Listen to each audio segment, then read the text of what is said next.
நான் ஒரு இயற்கை மருத்துவனாக இதை பதிவு செய்கின்றேன்.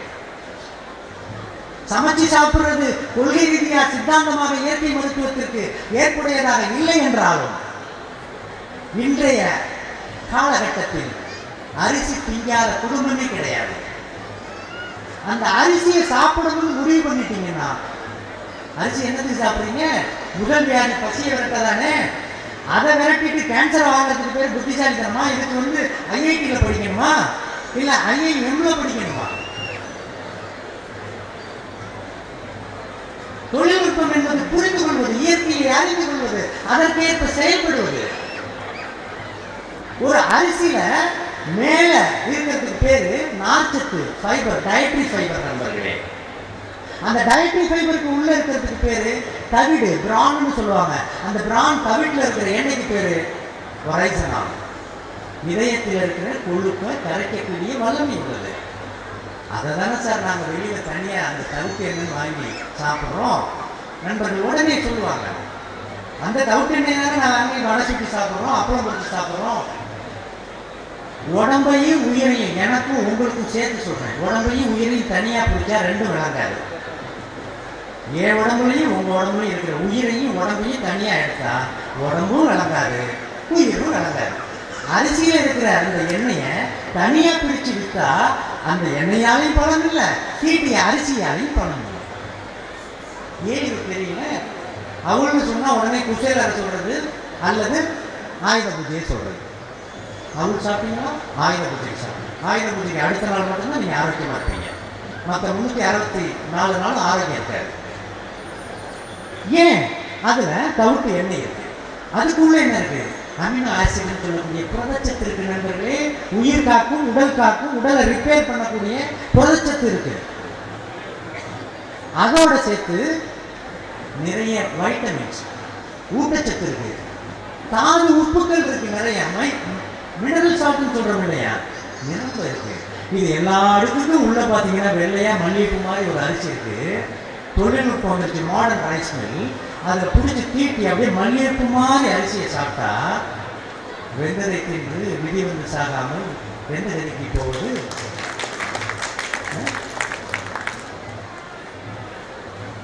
அரிசி என்பது அற்புதமான மருந்து. அரிசிக்காய் ஒன்றுதான் நம்மை காக்கிறது. இந்த அரிசிக்காய் விளையாடுகிற இந்த உலகம் ஸ்தம்பித்துவிடும் என்பது திடமான நம்பிக்கை உள்ளவன். நான் அரிசி என்று சொல்வது நெல்லரிசியை மட்டும் சொல்லலை, புல்லரிசி. நான் முன்னாடியே சொல்லிட்டேன், எல்லா தானியங்களும் தானியங்கள், இட்ஸ் கம்ஸ் அண்டர் சீரியல்ஸ். அதில் நெல்லரிசியை மட்டும் அரிசி தான் சார், அரிசி தான் சார் அப்படிலாம் ஒன்றுமே கிடையாது. எது யாருக்கிட்ட கிடைக்குதோ, யாருக்கு ஒத்துக்குதோ அதெல்லாம் சாப்பிடுங்க. பட் இட் ஷுட் பி அன்பாலிஷ், அது தீட்டாமல் இருக்க வேண்டும். இந்த அரிசியை தீட்டி எடுத்துக்கிட்டு அதை நிறைய, அதாவது சாதாரணமே உங்களுக்கே அனுபவம் இருக்கும். வீட்டில் நல்லா 6 இட்லி 8 இட்லி சாப்பிட்டுட்டு வெளியில் அரை மணி நேரம் கூட இருக்காது, ஒரு கடையில் போய் வடை சாப்பிட்டு டீ கொடுப்பாங்க. அப்போ அந்த 6-7 இட்லி என்ன ஆச்சு? உங்கள் ரத்தத்தில் சர்க்கரையாக தான் மாறும். அப்போ சுகர் வந்துருச்சு. நண்பர்களே, சர்க்கரை வியாதி வந்தவங்க உங்களுக்கு வேண்டிய மருத்துவர் எந்த துறை உங்களுக்கு பிடிக்குமோ அதில் மருத்துவ நண்பர்கள் வச்சுட்டு வாய்க்கு பிளாஸ்டிக் போட்டுட்டு உட்காந்துருக்கலாம் கொஞ்ச நேரம். ஒரு 12 மணி நேரமோ, ஒரு நாளோ 2 நாளோ லோ சுகர் ஆகிடும். அப்படின்னா என்ன? உள்ள இருந்து பசுவமாகி பத்தலைன்னு அர்த்தம். அப்போ இந்த வாய் தான் அனைத்திற்கும் காரணம். இந்த வாயால் தான் நம்ம கேட்டுட்டு இருக்கோம், பேச்சுனாலும் சரி. அதனால தான் யாகாவராயும் நாகாக்கன்னு சொன்னார். எதை கொடுத்தாலும் வாங்கிட்டீங்க. காலுக்கு செருப்பு அது மாதிரி ஏதாச்சும் வாங்கிட்டா, சார் இது வேணாம் சார், எனக்கு நைக்கி தான் வேணுங்கிறோம், பெரிய பிராண்டு வேணுங்கிறோம். அதில் நம்ம ஸ்டேட்டஸ் இருக்கு. வாழ்க்கையை பற்றி யாரும் கவனிக்கவே இல்லை, கவனப்படலை. பிள்ளைகள் நல்லா இருக்கணும்னு நினைக்கிறாங்க. ஆனால் பிள்ளைகளுக்கு சீனி தண்ணியை தரோம், சீனி தண்ணி. அதில் இருக்கிற விஷயங்கள் மிக நிறைய விஷயங்கள் இருக்கு.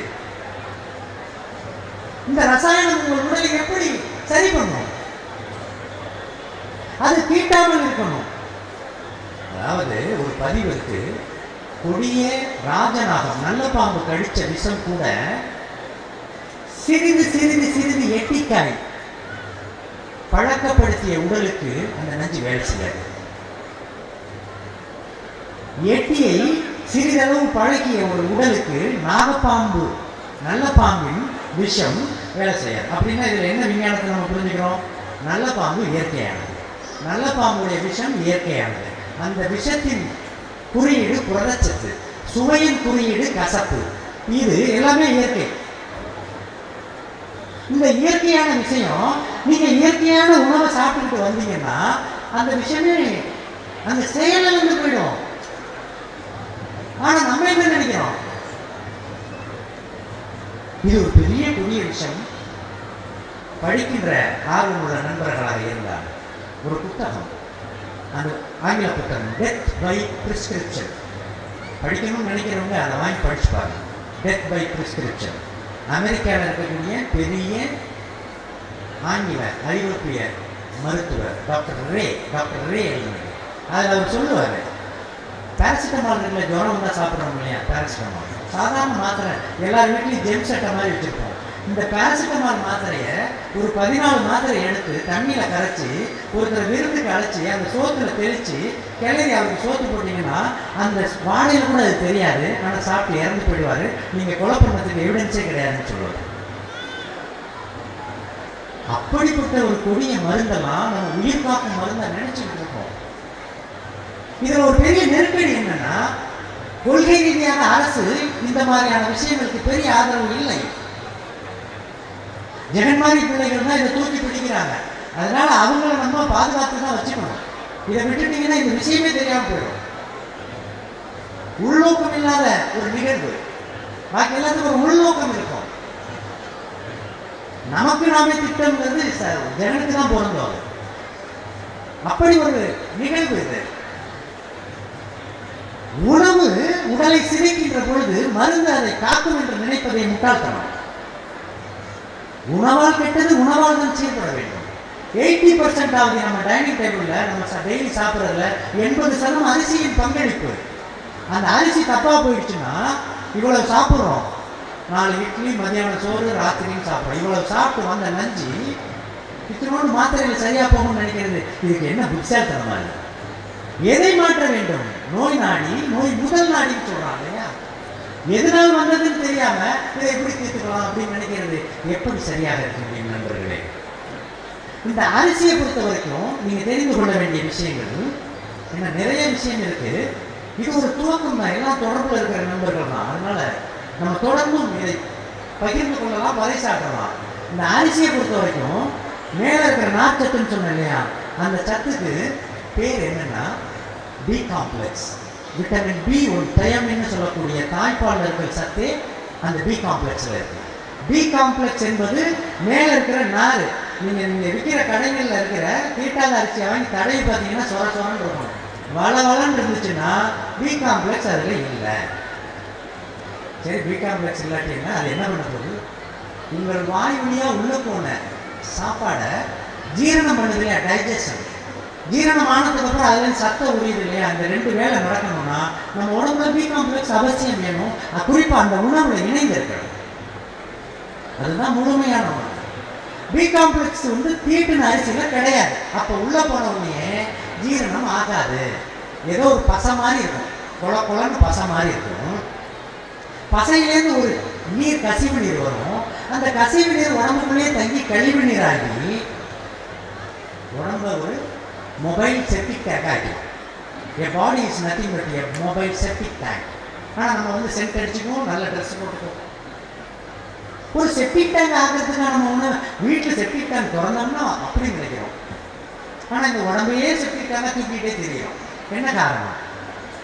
இந்த தீட்டின அரிசி ஃபஸ்ட்டு அந்த பி காம்ப்ளெக்ஸ் வகைரா. அதுக்கு அடுத்தது அந்த உள்ள இருக்கக்கூடிய வெள்ளைய மாவு பொருள், கார்போஹைட்ரேட் சொன்ன எரிசக்தி, அது மெட்டபாலிசம் ஆகிறதுக்கு, கார்போஹைட்ரேட் மெட்டபாலிசம் ஆவதற்கு கால்சியம் வேணும், சுண்ணாம்பு சத்து வேணும். சுண்ணாம்பு சத்து இருந்தாதான் இந்த கலோரியை மெட்டபாலிஸ் பண்ண முடியும். இந்த கார்போஹைட்ரேட் வினையை மாற்றம் புரிவதற்கு சுண்ணாம்பு சத்து தீட்டின அரிசியில இல்லை. தீட்டின அரிசியில சுண்ணாம்பு சத்து இல்லாதனால இந்த உள்ள இருக்கிற எலும்பு கூடு இருக்கு இல்லையா, ஸ்கெல்டன் ஆஃப் தி பாடி, இந்த எலும்பு கூட்டில் இருக்கிற கால்சியத்தை கொஞ்சம் கொஞ்சமா எடுத்து அது செலவு பண்ணிக்குது. அதனாலதான் வெகுவாரியா இன்னைக்கு மக்களுக்கு எலும்பு சிதைவு, ஆஸ்ட்ரோபோரோசிஸ் சொல்றாங்க. நிரம்ப விஷயம் சும்மா அப்படி தடுக்கி விட்டா கூட எலும்பு முடிஞ்சது, மல்டிபிள் ஃப்ராக்சருங்கிறாங்க. 60 அடியிலேருந்து நேஷனல் ஜியாகிரபியில் அனிமல் பிளானட்ஸில் 60 அடியிலேருந்து குரங்கு கீழே விழுந்து அப்படி ஒரு ஆட்டிட்டு ஓடுது. இவன் அந்த பெட்ரூம்லேருந்து அப்படி டாய்லெட்டுக்கு அப்படி வச்சு லேசாக முடிச்சதுல மல்டிபிள் ஃப்ராக்சர். எங்கேருந்து வந்துச்சு? கால்சியம் டிப்ளிக்ஷன். எங்கே போச்சு கால்சியம்? வீட்டில் அரிசி தின்னதுனால உடம்புல இருந்து 3 வேளையும் எடுத்துக்கிட்டே இருக்கு. அதனால தான் நம்ம மக்களில் இன்னைக்கு இறந்தாங்கன்னா நாளைக்கு பால் தெளிக்கிறதுக்கு போய் எலும்பு தேர்னா எலும்பே இல்லை, பஸ்பமாக இருக்குது, பவுடர் மாதிரி இருக்குது. சரி நேராவது அந்த பவுடரையே எலும்புன்னு எடுத்து வச்சுக்கையான்னு அட்வைஸ். ஆனால் தொல்பொருள் ஆராய்ச்சியாளர்கள் 1000 வருஷம் எலும்பை வச்சுக்கிட்டு குழப்பம் நடத்திட்டு இருக்கோம். நமக்கு பால் தெளிக்கிறதுக்கு எலும்பு இல்லை. என்ன காரணம்? டிடி அரிசியின் பங்களிப்பு. அதுக்கு அடுத்தது இந்த கார்போஹைட்ரேட் சக்தியாக மாறுவதற்கு ஒட்டுமொத்த செயல் புரிகிறப்ப தீட்டி அரிசியாக இருப்பதனால் கடைசி கட்டத்துக்கு வந்துடுறேன். அதில் அந்த அரிசியில் குளுக்கோஸுக்கு சக்கரசத்துக்கு முன்னாடி பைருவிக் ஆசிட், இதெல்லாம் நம்ம மனசில் வச்சுக்கணும். என்னென்னமோ பேரெல்லாம் நம்ம தெரிஞ்சு வச்சுருக்கோம். மசாலா புத்துவாக்கம் மனப்பாடம் பண்ணிக்கணும். பைருவிக் ஆசிட்ங்கிறது குளுக்கோஸுக்கு முந்தைய நிலை. அந்த பைருவிக் ஆசிட் உடம்புல நிறைய சேர்ந்து எரிசக்தியாக எரியாது தீட்டி அரிசி சாப்பிட்டா. அதோட விளைவு என்னன்னா, எப்போ பார்த்தாலும் மகிழ்ச்சி விட்டது மாதிரியே உட்காந்துருப்போம், சோர்வாகவே. நல்லா தானே சாப்பிட்றாரு, ஆனால் சோர்வாக இருக்காருங்க, எனர்ஜியே கம்மியாக இருக்குது. என்ன காரணம்? தீட்டிய தானியங்கள், அது நெல்லரிசியாக இருந்தாலும் சரி, புல்லரிசியாக இருந்தாலும் சரி. அதற்கு அடுத்தது நார்ச்சத்து, அதில் ஃபைபர் சுத்தமாக இல்லாதனால மலச்சிக்கல் உத்தரவாதம். இன்னைக்கு கிட்டத்தட்ட மலச்சிக்கல் வெகுவாரியான மக்களுக்கு இருப்பதை உணர முடியுது. ஏன்னா ஒரு பேஷண்ட்டாக வந்தாங்கன்னா மலம் சரியாக கழியுதா அப்படின்னு கேட்டோம்னா அதெல்லாம் சரியாக இருக்குது சார் முகம் சொல்லிப்பாங்க, சொல்ல வைக்கப்படுவாங்க. அதே இந்த ஆசிரமாய்க்கு பக்கத்தில் ஒரு கட்டி வந்துருச்சுன்னா நம்ம விட்டாலும் அவங்க விட மாட்டாங்க. சார் ஒரு கட்டி இருக்குது சார், கேன்சர் ஆகிடுமா சார், கேன்சர் ஆகிடுமா சார். நாம் புரிந்து கொள்வதில் கேன்சர் வந்தால் தான் பயப்படணுமா, எமர்ஜென்சி போட்டால் தான் ஒழுக்கமாக இருக்கணுமா, ஒரு கட்டுப்பாடு வந்தால் தான் ஒழுக்கத்தை கடைபிடிக்க முடியுமா? ஒரு உளவாண்மையை நாம் புரிந்து கொள்ளாவிடில் உணவாண்மையை நாம் புரிந்து கொள்ள முடியாது. எதை வச்சாலும் திங்கிறோம் அல்ல. இப்படி தீட்டிய ஒரு தானியத்தை சாப்பிட்டு விட்டு நமக்கு ஆரோக்கியம் வரணும்னு நினைச்சா ஒரு சதம் கூட சாத்தியம் இல்லை. ஒரு உணவு என்பது உள்ள இருக்கக்கூடிய எரிசக்தி உங்கள் செயலுக்கு மருந்தாக உணவாகவும் மேல அடுக்கடுக்கா சொன்ன பாருங்க. அந்த அடுக்கடுக்கா இருக்கக்கூடிய உயிராற்றல் எல்லாமே உங்களுக்கு மருந்தா இருக்கு. அப்போ ஒரு உணவு மருந்தாக இருக்கிறது. அதனாலதான் திருமூலர் சொல்றப்ப let food be your medicine, medicine be your ஃபுட்னு சொல்றாரு. உணவே மருந்து, மருந்தே உணவு அப்படின்னு சொல்றாரு.